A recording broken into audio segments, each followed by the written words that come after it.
The Bible. It's 66 books of history, stories, letters, and poetry that fit together to form God's one big story. The epic adventure of how He created us and loves us so much that He made a way to rescue us. As we travel through the Bible, from Genesis to Revelation, we discover people who met God and found their lives changed forever. And now for an amazing story, inspired by the book of 2 Samuel, chapter 9, verses 1 through 13. King David was called a man after God's own heart. He was one of Israel's greatest, most powerful rulers. But long before David became king, he was best friends with King Saul's son, Jonathan. Whatever happens, please be kind to me.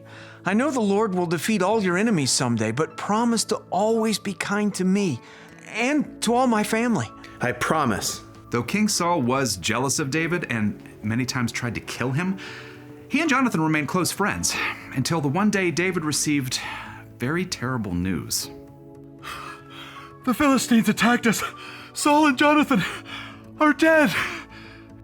Even though Saul had been his enemy, David was still deeply saddened. He even wrote a song to help the Israelites grieve the deaths of Saul and Jonathan. Israel's mighty men have fallen. Now that Saul was dead, David could become king just as God had declared many years before. Even so, there were still many long years and long battles before David finally was king over all of Israel. I will honor God by doing what is fair and right for everyone. One day, David remembered the promise he had made to always be kind to Jonathan's family. He called for his officials. Is anyone left from Saul and Jonathan's family? Oh, excellent. We shall locate them, prosecute them, and place them all in jail. No. I want to be kind to whoever is left, because of Jonathan. But King Saul was your enemy. He tried to kill you. Just find out. So the officials sent for Ziba, a man who had served Saul's family for many years. Are you Ziba? Ziba eyed King David warily and glanced around to see whether this might be some kind of trap. I am ready to serve, Your Majesty. Is anyone from Saul's family still alive? Ziba hesitated. He knew that David had the power to do anything he wanted to members of Saul's family. Well, You can tell me. It's just... Don't worry, I'm not looking for payback.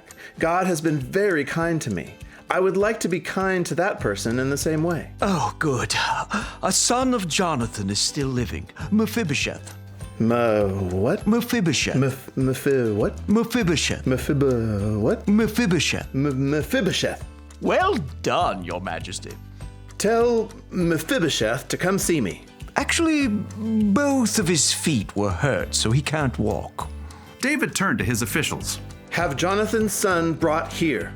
Now, Mephibosheth knew perfectly well his grandfather had tried to kill David, even though he probably knew that his father Jonathan was good friends with David. So, like Ziba, he probably feared the worst when messengers arrived with a command from the king. Oh, King David wants to see me? Maybe I should just send a message. A singing telegram or a talking mime.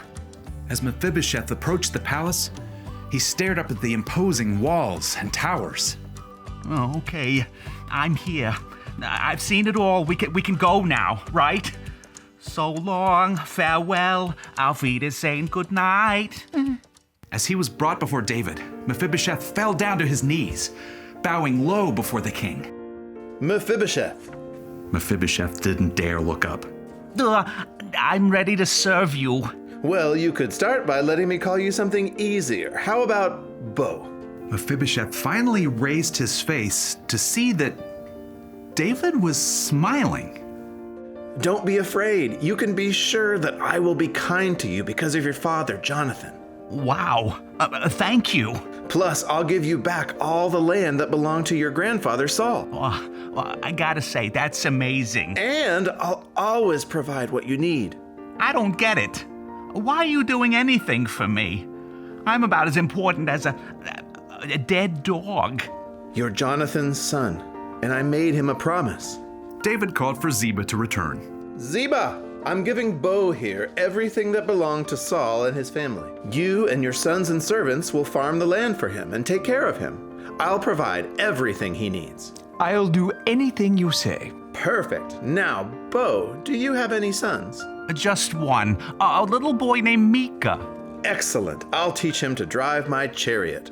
From that time on, Mephibosheth and his family came to live in Jerusalem, and David provided everything they needed, just as he had promised Jonathan.